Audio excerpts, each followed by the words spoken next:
নমস্কার, আমি আচার্য দেবজিৎ। অ্যাস্ট্রো দেবজিৎ চ্যানেলে সকলকে আমার স্বাগত।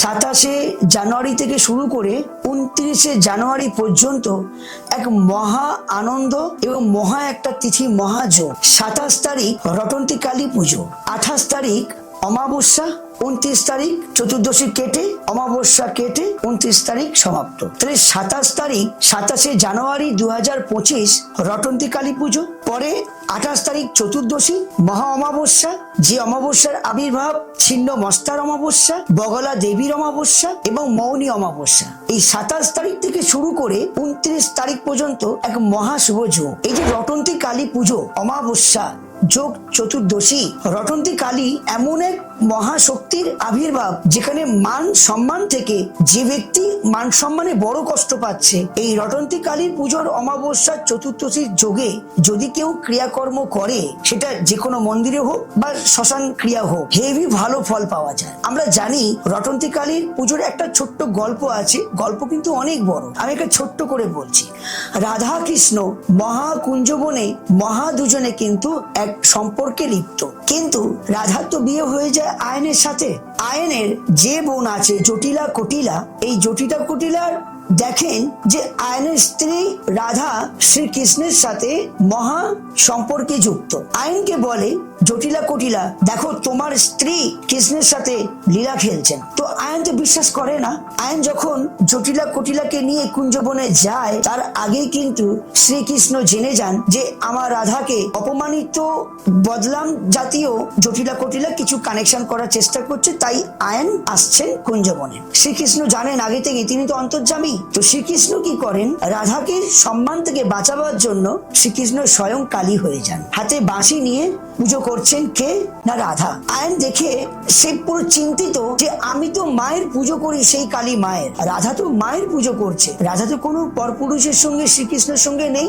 জটিলা কটিলার মুখ চুন হয়ে যায়। সেখানে আয়ন এটাই দেখলেন যে আমি এত বছর পুজো করে যাচ্ছি, আমি মাকে পেলাম না, আর আমার রাধা স্বয়ং মা কালীর পুজো করছেন। এই যে রটে যাওয়া যে আমার রাধা কালীর পুজো আরাধনা করছেন, তিনি কিন্তু কলঙ্কিত নয়।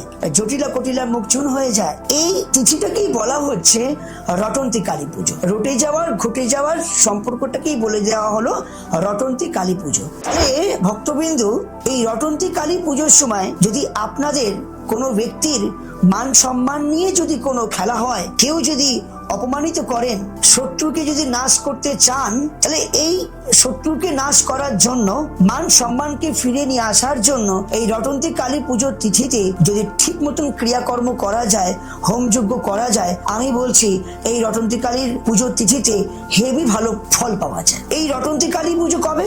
27 তারিখে। আর 28 তারিখ চতুর্দশী। তাহলে 28 তারিখ চতুর্দশী রটন্তী কালী পুজো নিয়ে 28 তারিখ চতুর্দশী কেটে অমাবস্যা। তাহলে এই অমাবস্যা রটন্তী কালী পুজোর তিথির যে যোগ, তাহলে 27, 28 চতুর্দশী কেটে অমাবস্যা, এই অমাবস্যাতেই আবার দেবী বগলার আবির্ভাব হয়েছিলেন। দেবী বগলা শত্রু নাশ করেন। এই তিথিতেই দেবী ছিন্নমস্তার আবির্ভাব হন। একদিন দেবী পার্বতী তার সঙ্গীকে ক্ষুধামগ্নর জন্য দেবী মাতা পার্বতী তার গলা ছিদ্র করে তার সঙ্গীকে রক্তপান করিয়েন এবং নিজেও পান করিয়ে তার পরিবারকে ভালো রেখেছিলেন। পরিবার মানে তার সঙ্গীকে। ছিন্নমস্তা কালী আবির্ভাব, বগলা মুখীর আবির্ভাব এবং রটন্তী কালীর আবির্ভাব।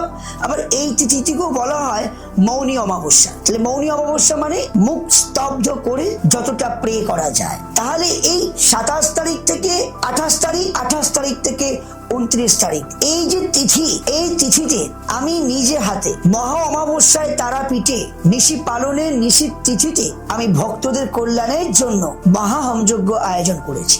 এমনিতেও আমি প্রতিটা অমাবস্যায় আমি তারাপীঠ মহাশ্মশানে হোমযজ্ঞ করি, সেটা সোশ্যাল মিডিয়া আপনারা দেখেছেন, কোনো অমাবস্যা বাদ নেই। আজ আমি সরাসরি আমার নিজস্ব মন্দির থেকে, আমার নিজস্ব গৃহ মন্দির মায়ের কাছে সম্মুখে আমি মায়ের মন্দিরও মহাহোমযজ্ঞ করি এবং আমি তারাপীঠেও মহাশ্মশানে মহাযজ্ঞ করি। এনার আশীর্বাদ মাথায় নিয়ে আমি কামরূপ কামাখ্যা থেকে শুরু করে, তারাপীঠ থেকে শুরু করে, ভক্তদের তার গৃহর হোমযজ্ঞ থেকে শুরু করে, সেটা বাস্তু দোষ হোক, মাঙ্গলিক দোষ হোক, কালসর্প দোষ হোক, শনির 7.5 হোক, নবগ্রহ যজ্ঞ হোক, সত্যনারায়ণ হোক, টোটালটাই তন্ত্র মতে মায়ের কৃপায় গুরুর আশীর্বাদ মাথায় নিয়ে, মায়ের আশীর্বাদ মাথায় নিয়ে ভক্তদের কল্যাণের জন্য মহাযজ্ঞ করি। তাই যে কোনো সমস্যার জন্য আপনি যোগাযোগ করতে পারেন এবং আগামী যে 27, 28, 29 3 দিন ব্যাপী যে মহাযজ্ঞ আছে এই তারাপীঠ মহাশ্মশানে আপনাদের মঙ্গলের জন্য, বিশ্ব কল্যাণের জন্য,